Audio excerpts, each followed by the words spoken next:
fully committed for Andhra Pradesh, sir. Thank you. Thank you. Thank you very much, Mr. Tyagi, for outlining your plans for Andhra Pradesh. I would now like to shift the discussion to the large-scale projects, and we have with us Mr. Suman Kumar from Evren. Mr. Kumar, Evren has committed a significant investments for developing RE projects in Andhra Pradesh. So what, according to you, makes AP the hot spot for attracting investments in the country? 1 minute. You are prepared for going joint ventures also? Your policy permits now? Yes, sir. We are ready. Like we already have joint venture with Bihar and Rajasthan. Not only governments, even private people. Normally we have joint venture with the state of particular state like Rajasthan or Andhra. And private, we have to take approval from Government of India. No, everything PPP model, public-private participation. That is where roads, I fought roads in late 90s. At that time, nobody agreed. Even departments won't agree. You may not agree. I know. Don't mistake me.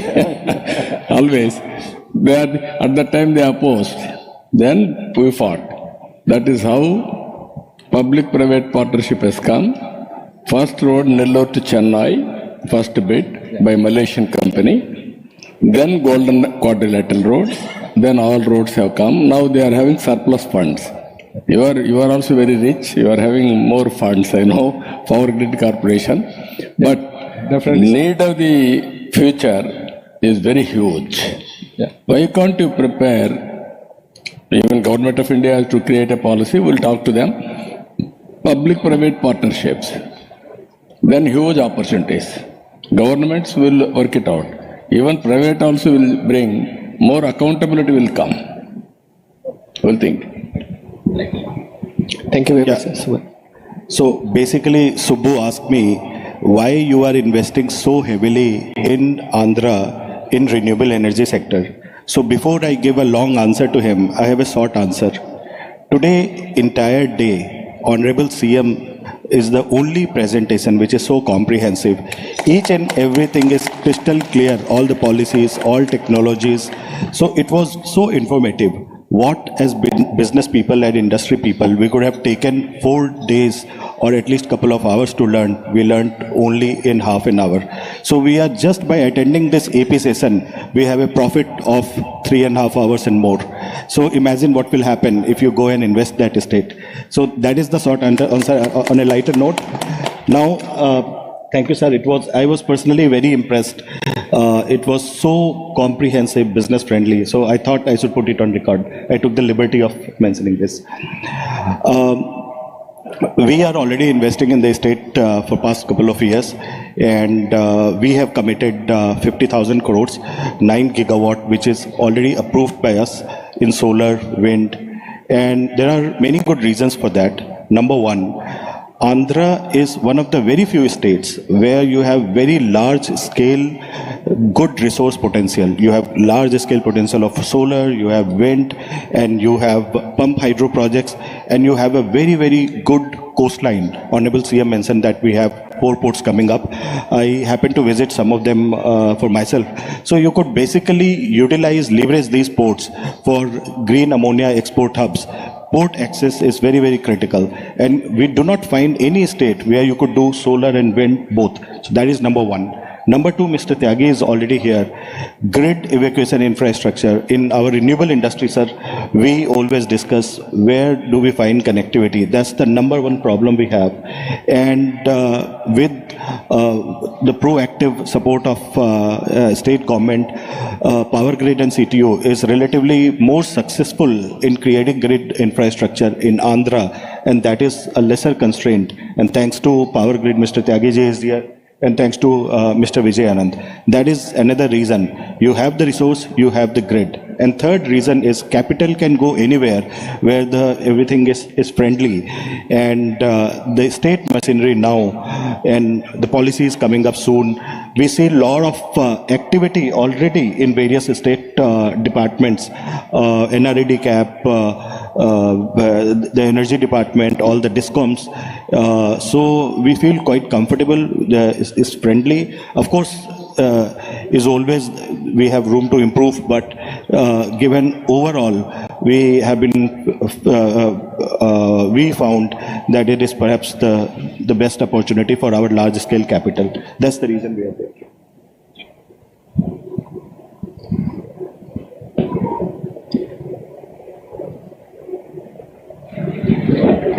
Thank you. Nice,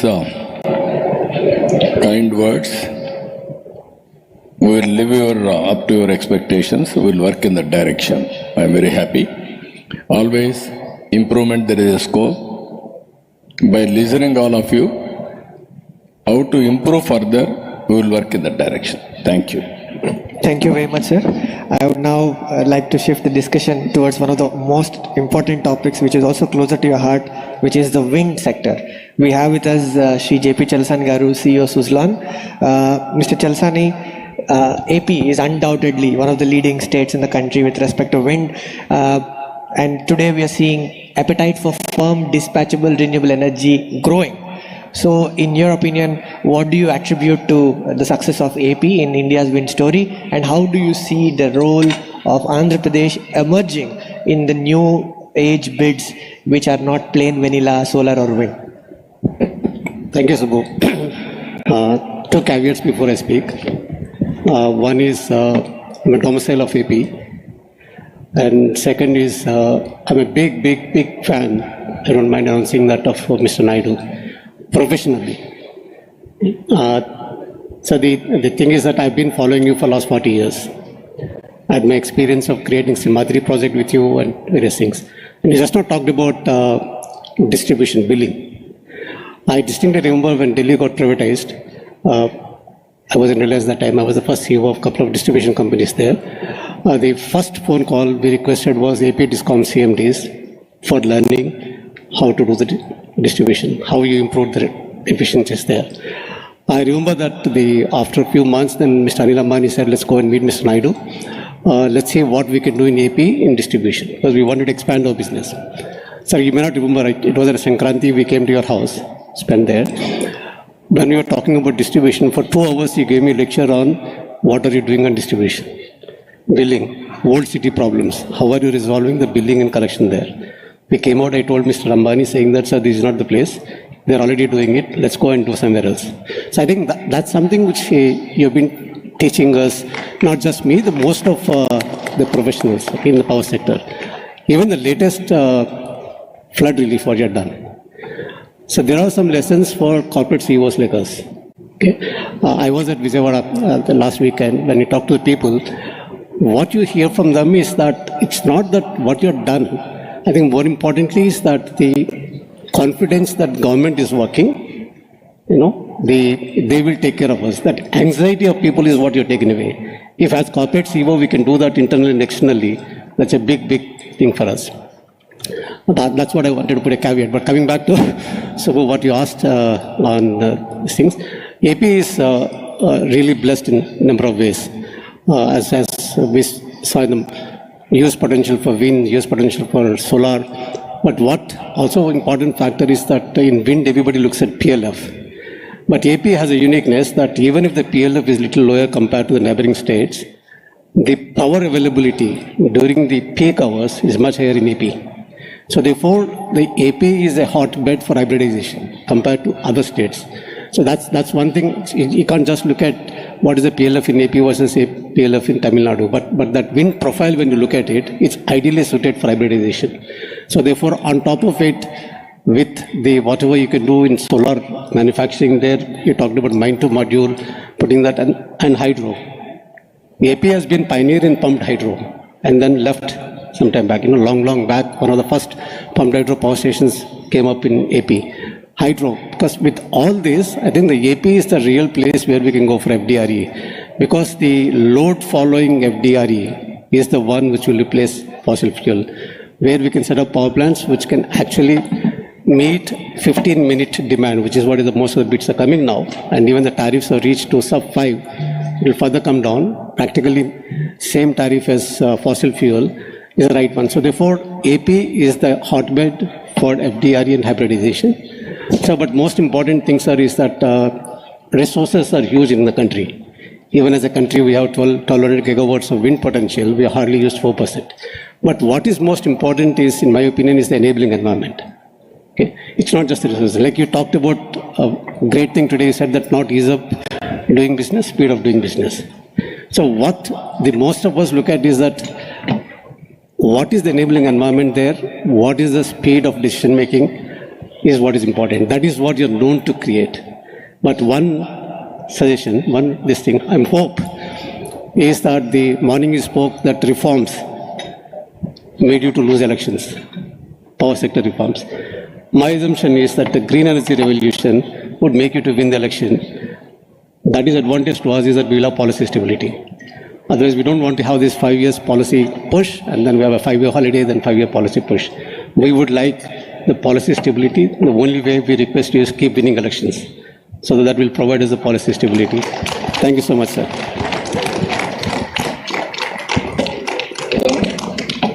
Last, what you said? Sir, I said, I know everyone sitting here, only want in AP is that AP is as long as you're there, we all will run with you. Okay? I know you will run faster than us in giving decisions and demanding. I know how closely you monitor the progress.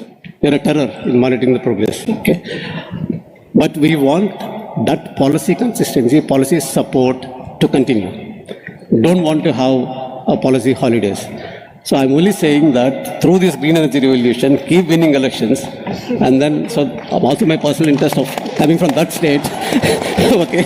So we will, you couldn't become number one, you said. You would have been number one today. So, but maybe, get that permanent position of number one. So that's my wish to you. Chalasani garu has rightly mentioned, always I am ahead of times. From now onwards, 20 years, what is going to happen, I will plan from now itself, today itself. That is my strength. At the same time, sometimes in politics, I have to balance and manage and communicate properly public. Sometimes with obsession, I want to do everything. If all of you praise, then I will think, okay, I am doing right. And then move forward fast. IPSలపై వేటు పడింది. Then at the end of the day, sometimes we will lose balance స్వామి భక్తి చూపించే అధికారులకు గుణపాఠం నేర్పింది. ముంబై నటి జత్వాని నివేదించిన వ్యవహారంలో అంకిత IPS అధికారులపై సస్పెన్షన్ వేటు పడింది. తాము ఉన్నత స్థాయి అధికారులమన్న విషయాన్ని మర్చిపోతే చర్యలు తప్పవని నిరూపించారు. And also development and also feel good factor. Continuously with public, I will manage. Then my policies will be permanent. I can do better work by doing that. I entirely realized now I am very technology, everything has come. I will integrate everything. This time I had a historic victory. 93% we have won. Never in the history of my party also. Opposition party got only 11 seats. There are so many historical reasons also. So with this victory, I wanted to take forward continuously how to take them into confidence, my stakeholders. You are all my supporters. Real stakeholders are my voters. How to empower them continuously, I have to work with them. I will do that. No, but that's what you said. I read in the article, what attracted me today was you talked about land acquisition problems. And you talked about 3 Ps, which you mentioned now, public, private, and people. I think that's what is required, sir. So just by pushing on the people, you're not really going to do that. So what I like, no, everybody is smart. Article is 3 Ps. No, everybody is smart, you are smart, public also very smart. But we have to balance everybody. Win-win situation, empowering people is our criteria. I am introducing one more policy here, P4. public-private people's partnership, how to eradicate poverty, how to empower them.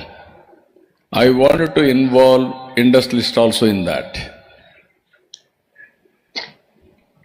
Some people are always poor. Is it not our social responsibility? You are having CSR, so many things. Spending money is one, and holding is another. Sometimes I was born in a small village. I used to walk to a high school 7 kilometers, even high school. Even Modi ji always is saying how he brought up. So that is the humble stories behind everybody. So what we have to do by using our management techniques or bandwidth, can we change 1,000 families, 500 families basing on your resources and bandwidth? You are having so many verticals, all industries. One vertical you can create how to eradicate poverty, how to handhold poor people. Plan short term, medium term, long term, and move in that direction. I will come back with that policy. I am very fascinated. I don't want to see 2047 below poverty line. Second one, this inequality is also too much disparities. That is also not good for the society. How to bridge the gap between haves and have-nots is a continuous process. All of us has to work in the direction. Then only we'll have that type of impact. Thank you. Thank you. Thank you very much, sir. We are almost running out of time, so I'd request the last two panelists to kindly keep their remarks brief. Honorable Chief Minister has mentioned in Chief Minister Plenary also, and even in the presentation a little while back, about modules to molecules. So I think there is none other than Amit ji from Adani Green Energy to sort of answer this question. Adani is one of the largest renewable energy companies in the country. You also have ambitious manufacturing plans. So would like to know from you how AP, as you heard from Honorable Chief Minister, can leverage its geographic as well as demographic dividend and become one of the leading manufacturing states. I request you to kindly keep your remarks limited to 2 minutes.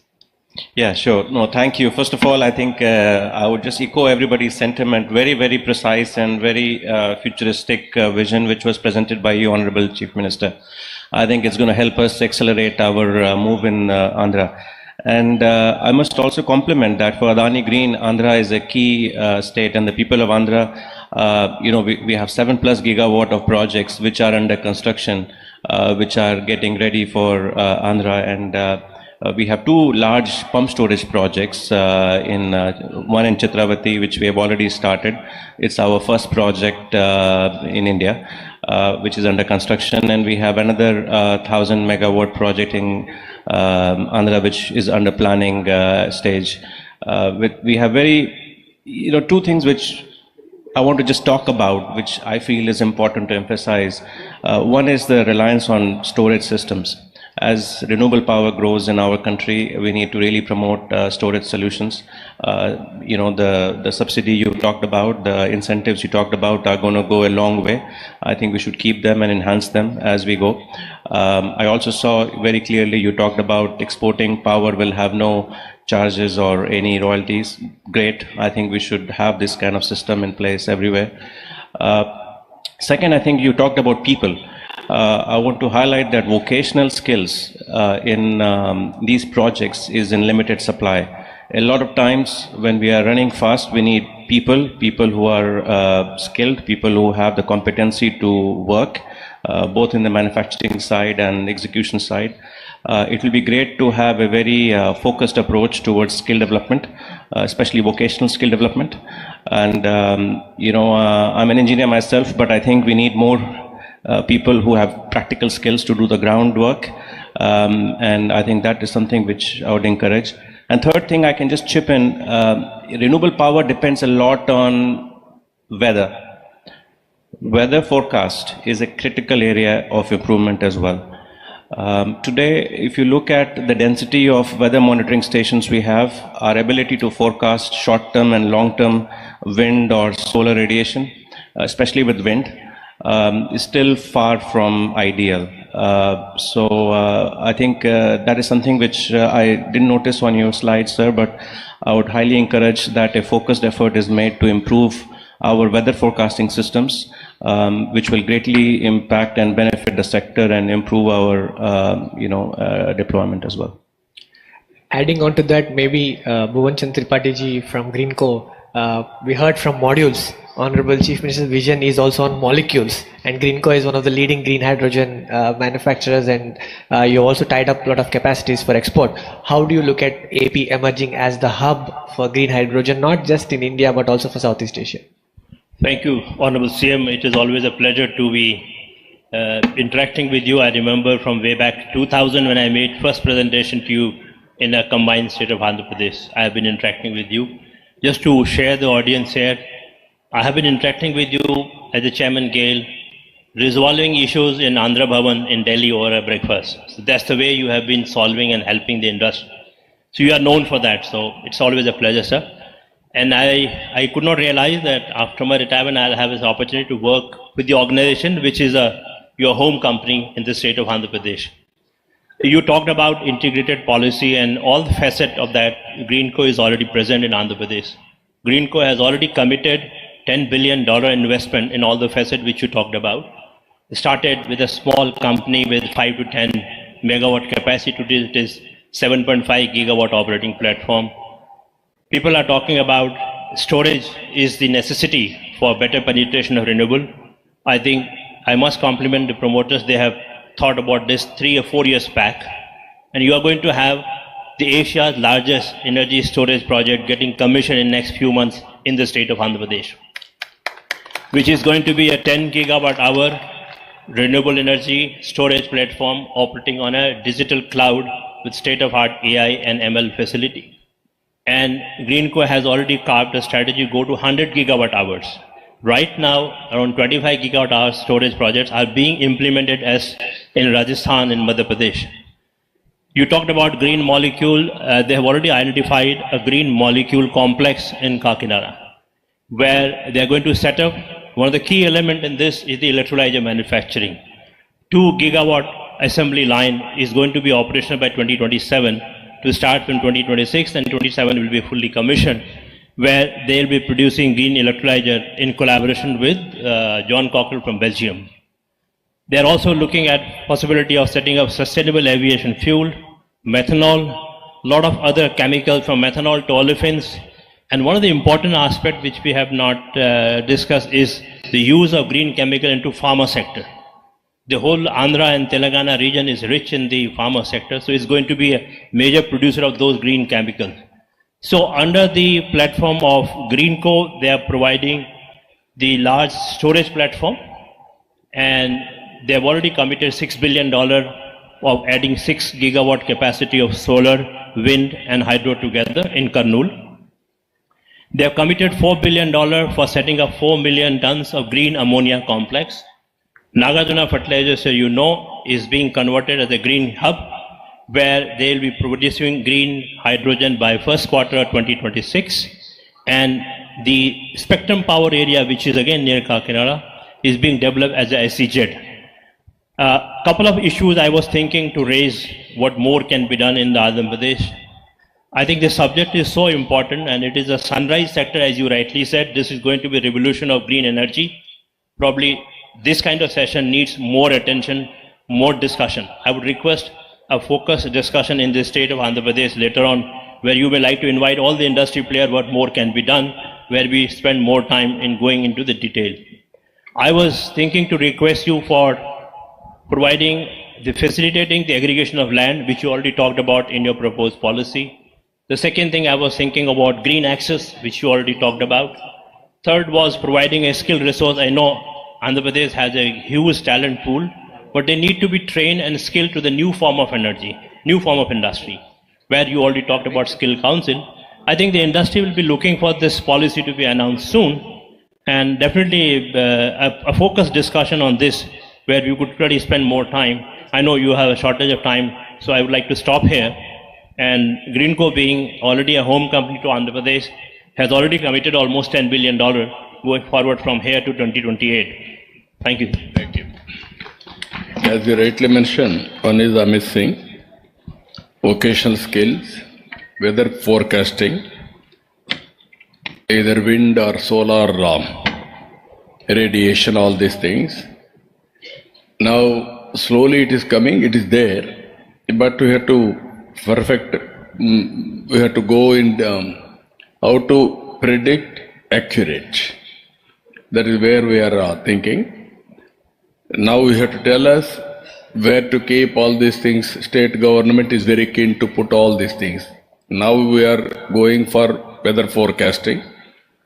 We are going different websites, different countries also we are following.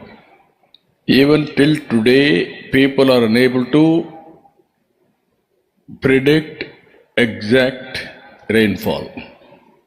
That problem still persists. Broadly, indicators are coming. Sometimes that indicators also deviating. I don't mind this also wind and solar radiation, how far they are able to do. If you can guide us, we'll go all out, we'll establish, guiding the people continuously. Against in summertime, warning, all these things, it will be useful, we can work it out. Tripathi has rightly mentioned, long back I used to tell him, as you rightly mentioned, we have gone energy auditing also, long back. Even GAIL pipelines, there were some leakages. Then I asked them, why can't you put it sensors? That is how we forced him to put it sensors and control room. Thereby no accident should happen. That is how we have gone at that time. So with all these things, as you rightly mentioned, we will have similar sessions continuously. This is the latest technologies up to green energy, which are all the innovative ideas. How to go reduction of cost in generating power, high efficiency, and also cost reduction in raw materials, domestic, how to go about, that is one. Second one, downstream industries, how to make it more viable. Except you, others are also working. I am 100% confident it will happen. Now people are saying green energy means 2x or green hydrogen means 2x. How to reduce that and ultimately how to go about cost reduction or optimization solutions. That is very, very important. Sir, Vijay is pushing behind. I think he wants us to close fast. That's why I requested it needs some more time, because from green electron to green molecule, the spin-off benefit of molecules are much larger than pure electricity. The impact in the society and the value addition into molecule going into downstream chemistry, replacing all the polymers, plastics, pharmaceuticals, agri-chemicals. There is a huge opportunity, and Andhra could be a hub for all those green molecules. That's what I wanted, to have more time and discussion in the state. One more session, we'll discuss all these things. Thank you. I am also learning, I am a student. Always I am saying, life is a continuous learning process. If you stop learning, then diminishing returns will start. So I am a good student. I will listen to you and then I will implement everything. Thank you. Thank you very much, sir. We found out that in today's panel discussion that AP is not just Andhra Pradesh, but it's also a state of abundant potential. But from Honorable Chief Minister's leadership, we now know it is capital for accelerated progress. I would now request Honorable Chief Minister to kindly felicitate all the panelists. We have with us Mr. Jörg Abel, who is the President of German Association. Honorable Chief Minister will be presenting Andhra's famous GI tagged Kondapalli toys. Andhra's Kondapalli toys have achieved fame over the years for being one of the most indigenously made, very old handcrafted toys in the world. I would also request Honorable Chief Minister to felicitate Shri JP Chalasani, CEO Suzlon. I would also request Honorable Chief Minister to felicitate Sri R.K. Tyagi, CMD Power Grid.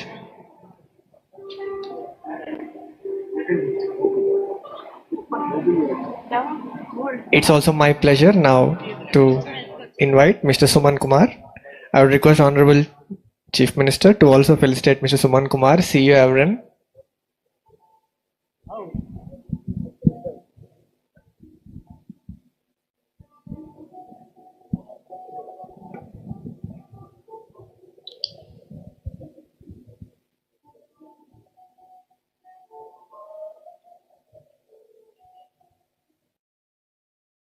I would also take this opportunity to invite Sri Amit Singh, CEO Adani Green Energy Limited.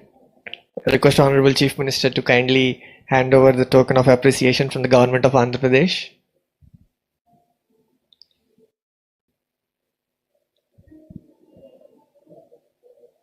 I'll also request Shri Bhuvanchand Tripathi ji to kindly join us on the stage. Honorable Chief Minister Chandrababu Naidu garu request you to kindly felicitate Shri Tripathi garu.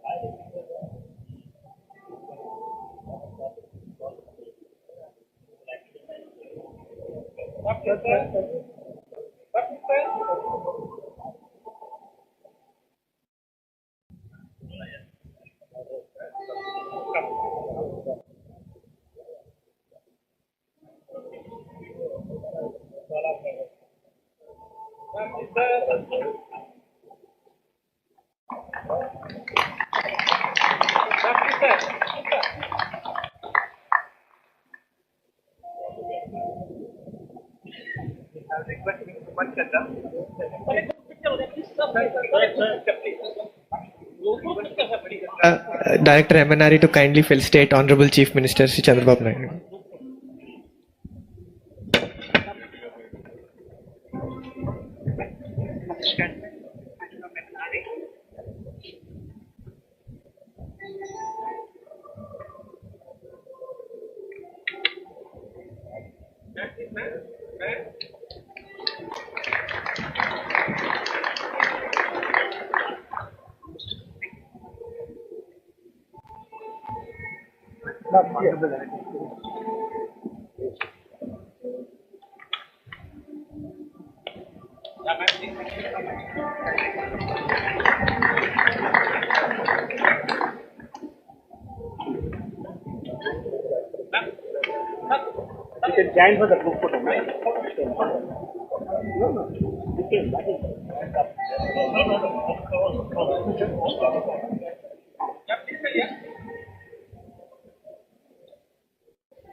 Nice meeting.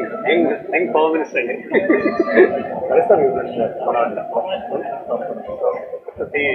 Minister.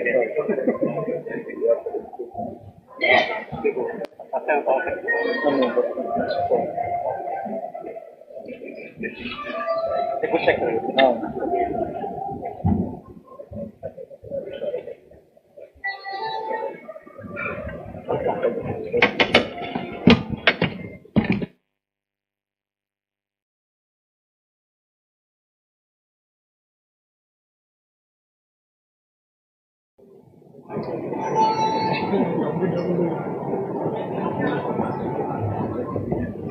Sir, 1 minute.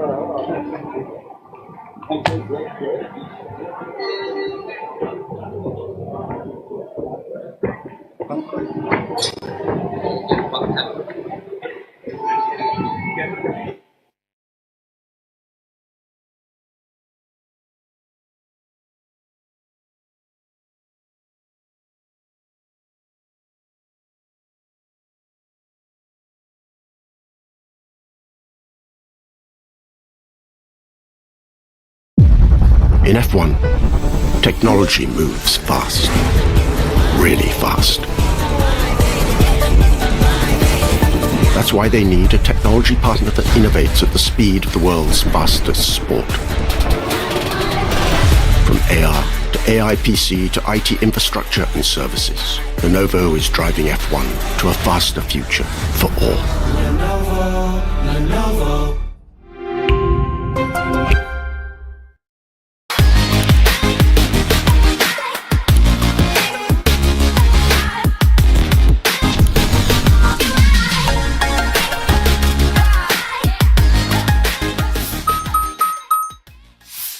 Investment in securities market are subject to market risks. Read all the related documents carefully before investing.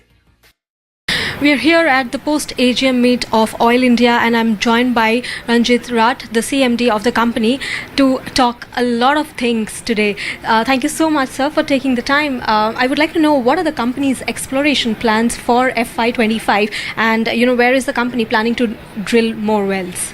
First of all, thank you very much, and I would like to thank all the viewers of NDTV Profit. It's a pleasure talking to you. As an ENP company, we have about 58,000 square kilometer of area as part of our exploration acreage, which is primarily in northeastern part of the country, that is Assam, Arunachal Pradesh, in Rajasthan, in the Mahanadi onshore basin of Odisha, in Andaman Nicobar offshore waters, in Kerala Konkan basin. As we speak, last year we drilled about 17 exploration wells and 44 development wells, and we drilled about total 61 wells, which is highest ever since our inception. Going forward, we have an ambitious target of 75 plus wells to be drilled, a mix of exploration and production wells, or development wells as they call. We are also focused on, in fact, let me share with you, as part of our open acreage licensing policy exploration acreages, all the seismic acquisition, processing and interpretation is complete. We have identified well locations, so we are not only drilling for development activities in the upper part of Assam, we are also going to drill, and in some cases started drilling, in the north bank of Assam, that's north bank of Brahmaputra river. Simultaneously, we are also doing exploratory drilling in Rajasthan basin, that is Jaisalmer basin and Bikaner basin. We are also currently carrying out detailed exploration in the Mahanadi onshore, and we have already identified 4 locations, and as we speak, our semi-submersible drilling rig is on the way, and we would spud in our exploratory efforts in mid-October for Andaman Nicobar. In fact, what we have done, we have created a strategy of doing a stage-wise exploration, where one would do seismic API first, do drilling, and intersperse between the drilling campaign, we are also supplementing with another round of seismic, so that additional data can be generated and a more insightful exploration campaign can be done. And that is what is an ENP company supposed to do, and we are attempting to doing it. Got it, sir. In terms of NRL, I would like to know, what are your expansion plans at the moment? When do you plan to begin commissioning? As part of NRL expansion, from a 3 million metric ton of refinery, the expansion is underway for 9 million metric ton. And during the expansion, we are also staged it that we would have a polypropylene unit downstream of the refinery expansion. That's about 360 KTPA of polypropylene unit. And as part of the expansion program, one would run a cross-country pipeline, which is about 1635 kilometer. So the pipeline is under construction. The refinery expansion is under construction. We are hopeful of, as per the schedule, to complete the entire activity by December 2025. And we have already received an EC, environmental clearance, for our polypropylene unit. And very soon we are going to kickstart the execution process of polypropylene unit. Got it. But when it comes to the full-scale operation at the plant, when are you planning to, when do you see to do that? You would appreciate that a 9 million ton refinery would require a stabilization period. So we would, let's say, we assume that by December 2025 we commission the refinery, then another 6 months time would take for a proper stabilization, and slowly we will scale up. Got it. So in terms of the recent decline in crude oil prices, do you see it to impact your exploration plans, and also in terms of overall financials, how do you see it's impacting? We are, as a E&P company, we are aware of the fluctuations that one would encounter in crude oil pricing. So it is not an uncertainty anymore. The degree of fluctuation is the uncertainty. However, keeping in mind that the current decline in crude price, we are seized of the matter. As part of our exploration program, we do not see any disruption.